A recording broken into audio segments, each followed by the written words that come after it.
Ly Tu Diem here. Hello everyone. I sincerely wish you all good health, peace, and warmth in your hearts. There are moments in life when a single voice, like a gentle wind, can breathe life back into dying embers. And in one of my darkest hours, it was CEO Toan who spoke up for me, who stood between me and the storm, shielding me from the cruelty of my own mother-in-law. He didn't just protect me, he reminded me that I was worth protecting. The one who fanned the dying fire. CEO Toan spoke up to protect Ly Tu Diem from her mother-in-law. The morning sun filtered softly through the curtains, casting a gentle glow across the quiet room. CEO Toan had taken a rare day off, not for rest, but for something that weighed heavier on his heart than any board meeting ever could. In his hands, he held a basket filled with fresh fruit he had picked himself, a small gesture for a woman who had once saved his life when he was lost and broken. Ly Tu Diem had been living humbly, caring for a baby left behind, finding solace in simple acts of kindness. She believed herself to be a shadow of the past, unworthy of light, merely surviving. But fate had other plans. That day, while walking to get milk for the baby, she came face to face with the ghost she feared most, her former mother-in-law, Tuan. Tuan's voice was sharp, laced with bitterness and greed. "You ran away after we paid 300 million to bring you into our house. You owe us, you will come back or we will sell you," she hissed, grabbing Diem's arm. The street fell silent. People watched, some with pity, others with indifference. But then, like a gust of wind fanning a dying ember, Toan appeared. He stepped forward, his voice calm but firm. "Let go of her." Tuan turned in disbelief. "Who are you to interfere?" Toan, CEO of Vietsky, "and the man who owes his life to her," he said, looking directly into Diem's frightened eyes. "She's not going anywhere with you." Tuan scoffed, waving the debt papers in his face. "She owes me money. I have the right. I'll pay the 300 million, right here, right now. But you will sign a legal agreement that you and your family will never come near her again." He turned to his assistant. "Call the police. I want this documented." Moments later, officers arrived, witnesses were gathered, and a document was drawn up. Tuan, though furious, had no choice but to comply. As she left, defeated, Toan turned to Diem, placing the basket of fruit in her hands. "No one will hurt you again," he said softly. "You're not alone anymore." Diem looked up, eyes brimming with tears. For the first time in years, she felt seen, not as a burden, not as a runaway bride, but as a human being worthy of love and protection. And in that moment, the fire within her, once dimmed by sorrow and fear, began to glow again. The rain began to fall gently as Ly Tu Diem and Toan walked side by side under the small shared umbrella. Neither spoke much, but the silence between them was no longer heavy, it was comforting. Each step away from the chaos earlier that day felt like a step towards something new, something unspoken yet quietly blossoming. Back at Toan's home, his mother, Mrs. Lan, opened the door with a surprised look on her face. She hadn't expected Toan to bring Diem back so soon, let alone under such circumstances. But seeing the worrying in her son's eyes and the exhaustion on Diem's face, she said nothing, only nodded and stepped aside. "You need to rest," Toan said gently, leading Diem into the guest room. He placed the fruit basket on the table, then reached for the blanket and tucked it around her. "You're safe now." Diem, lying on the bed, could hardly believe what had just happened. The very woman who once wanted to sell her had been stopped, not by a lawyer, not by the police, but by Toan himself. A man she had only recently met, yet had done more to protect her than anyone ever had. She turned to look at him, her voice shaky. "Why do you keep helping me, Toan?" You don't owe me anything. Toan smiled softly. I don't do it because I owe you. I do it because I care. You helped me when I had nothing, no memory, no strength, no hope. Now it's my turn. That night, Diem couldn't sleep. Memories from her past, her forced marriage, the abuse, the betrayal haunted her. But for the first time, she also saw something else. The way Toan had stood in front of her, shielding her like a wall against the storm. The next morning, Toan left early for a board meeting, but not before leaving a handwritten note on the nightstand. Diem, there is no shame in surviving. You are strong, even when you think you're not. When you're ready, I'll be here to walk beside you, not in front of you. Rest well, Toan. Diem held the note to her chest.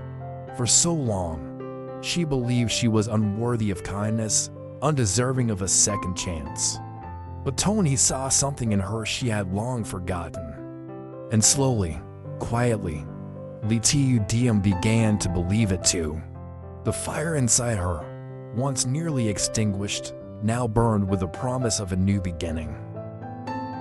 The days that followed were filled with an unfamiliar calm.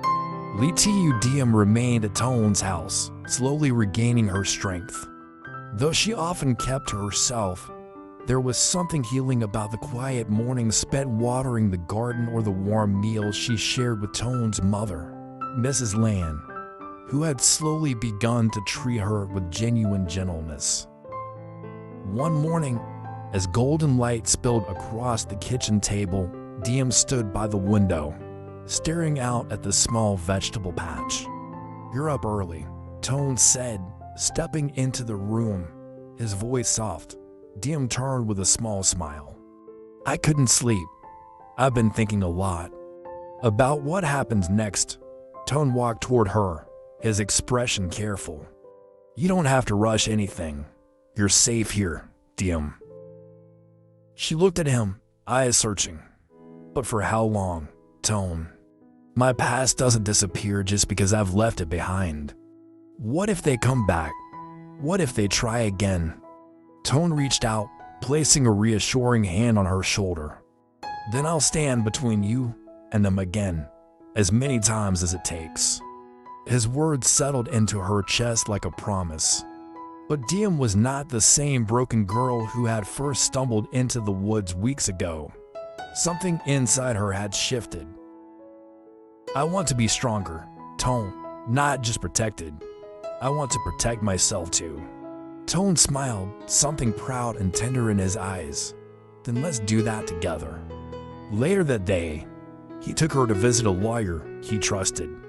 They started filing papers to report the abuse, the forced marriage, the threats. For the first time, Diem gave her full name without fear. Toan sat beside her, never letting go of her hand. As the legal process began, Diem also found a small job helping at a local flower shop, arranging bouquets with gentle hands and quiet focus. The shopkeeper, an older woman named Mrs. Heen, took a liking to her immediately.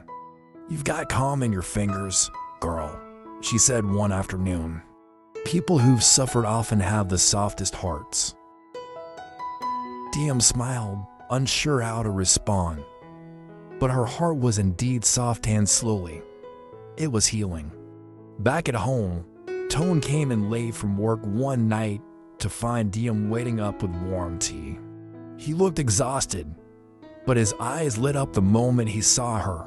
You waited for me, he asked. She nodded.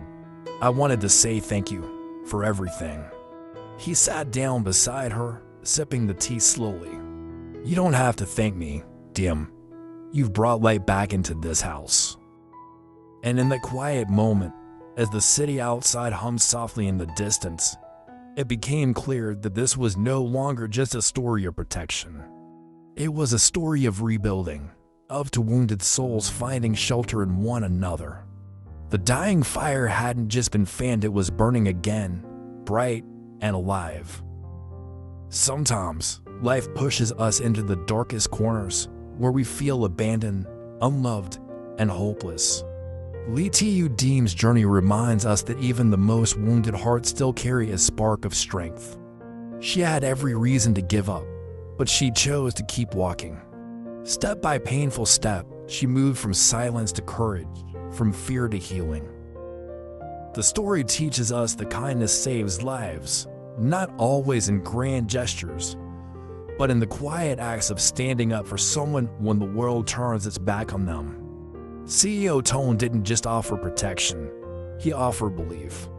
He believed Diem deserved safety, dignity, and a future even when she couldn't believe it herself. The lesson is this: no matter how broken we feel, we are never beyond healing. And no matter how strong someone appears, they might still need your voice to protect them, your warmth to remind them they're not alone. Let us all choose to be like Toan, someone who fans the fading embers of another soul until they burn bright again. Because sometimes, all it takes is one person to say, "You matter. I'm here," and that can change everything. When Diem was surrounded by cruelty, it wasn't wealth or power that saved her, it was compassion. In a world that had used her, judged her, and tried to erase her voice, someone finally listened. Toan didn't fix her pain with money or promises. He simply stood beside her, even when it was inconvenient. He chose her not for who she had been, but for the courage she showed in surviving. This story reminds us that true love is not loud or boastful. It is steady. It protects. It speaks up when silence would be easier. We live in a time when people are quick to walk away, to judge from afar. But the story of Diem and Toan tells us something different. Sometimes the most powerful act is staying. Staying to defend someone who has no voice. Staying to remind them that they deserve more than survival. Staying to help them start again.